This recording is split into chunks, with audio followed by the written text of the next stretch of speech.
Body mechanics in your triathlon, the basis for your training and finish your event.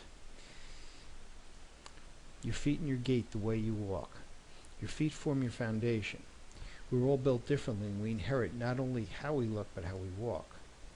Many of us are built asymmetrically, and asymmetry can affect all aspects of your training and can cause pain and injuries. The goal of today's program is to give you insight into possible problems and help you avoid them and understand your body better. Your goal is to finish the event and be proud of your accomplishment. Our goal is for you to be the next great experience that you're going to have. Female body styles. Female body styles vary much more than males. Some women have wider hips, some women have narrower hips. Body mechanics are more greatly affected by wider hips. The reason is because wider hips increase the angle at the knee, and this is why many women, as they're going through puberty, have a tendency to have knee problems, especially with sports like basketball, which load up the knees. Childbirth will often make your hips wider. Most women know that, leading to further possible hip, leg, and back problems while training and performing in their normal activities. It's important to understand your body style, its good points, its bad points, and this will help you prevent injury.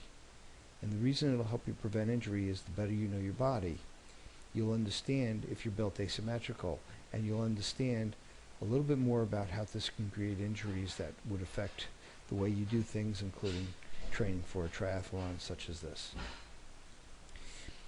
Knee, hip, back, foot, and upper body problems. Chronic problems related to your body style show up as you load your body during training.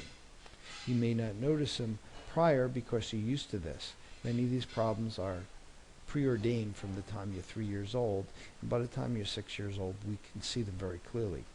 Understanding basic body mechanics is your ticket to training more successful with the goal to finish and then beyond if you choose to do so.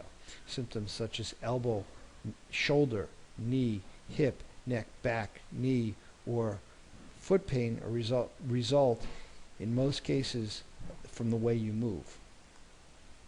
If you understand that tendinitis, tendinosis, neuromas, tweaks, and other types of discomfort are really just cracks in your structure and not the true problems that you're experiencing, you'll make better decisions about why you hurt and how you train without pain. In other words, many times when people have problems in their knees or their hips or their back, they think that those are actually really the problem areas. Nothing could be further from the truth. The reality is, a lot of times with knee problems, especially in women, what happens is they're usually representative of problems in the feet and on the hips as well. If you're looking at the knee, you will miss the actual problem and you're treating the wrong thing. Pain prevention comes down to more efficient body mechanics and better training techniques. It's really about working through the pain that we ignore with Nuprin or other pain-numbing meds. I've heard many crazy things. Not a day goes by where a patient will come in and they're going to say, well, you know, some person suggested cupping or some person suggested this. It's never the techniques or it's never what you're doing to the area. The problem is how you understand it should affect how you treat it, whether you're successful or not. Kinetic chains, the series of joints, the basis for body movement. The lower kinetic chain consists of the ankle, the hip, and the knee. The upper kinetic chain consists of shoulder, wrist, and elbow. I believe there is only one kinetic chain consisting of both, and here's why.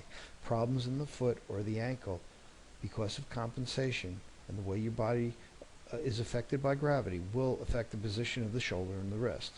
The shoulder is affected by tightness in the core and pelvis, which affects the way the elbow and wrist works, resulting in pain and dysfunction because it alters the way you move. In other words, problems in the feet can cause things like carpal tunnel syndrome and tennis elbow, believe it or not. And the only way to figure this out is that when you're evaluated, you have to look at the person first, not just the symptoms, and then take all the facts and put it together and see if it makes sense as far as how the body would compensate. Foot over or under pronation, your body's foundation. Foot function is the basis for how kinetic chains work. Foot over or under pronation affects the way you walk. Asymmetry with overpronation is your enemy because it results in the most chronic training problems such as shin splints, shin pain when you're training, knee pain, kneecap tracking problems. These are very common in women. Hip pain, also very common in women, especially women that have wide hips, because of the extra strain over pronation because of foot flare will put on the knee and the hip as well, because it requires a wider angle at the hips, increasing the angle at the knee. Stomach cramps. What stomach cramps a lot of times are, in runners especially, is that if you have poor body mechanics or if the pelvis is torqued, the abdominal muscles will recruit in, and because you're firing these improperly during your run or during your athletic activities, over time adhesions will shorten and tighten these muscles and they will cramp. Problems in the IT band or the side of the leg. There's a fibrous band on the side of the leg, and it's usually in compensation for problems on the outer side. Shoulder pain. Shoulder pain generally occurs with a torqued pelvis. When the pelvis torques, what happens, it pulls the shoulder forward, and what's happening is when you over or understride, which is something we'll get to in a moment, meaning that one foot will land shorter, in other words, it won't go out as far, and the other one will go back much farther, and it torques the pelvis. That will also have a secondary effect the way the upper body moves as well. So if you under and overstride in the lower body, you under and overstride in the upper body as well. Neck and back pain is simply something that will happen because of body asymmetry. The more the pelvis torques, the more back pain you will get, and the more neck stiffness and and neck pain you will get as well. Plantar fasciitis and Achilles pain. This is an area that concerns very much, because I find most of the time these problems become misunderstood and they're treated as if they're the problem. And unless you control the foot, you cannot control plantar fasciitis and Achilles pain. And unless you go ahead and correct what's going on in the core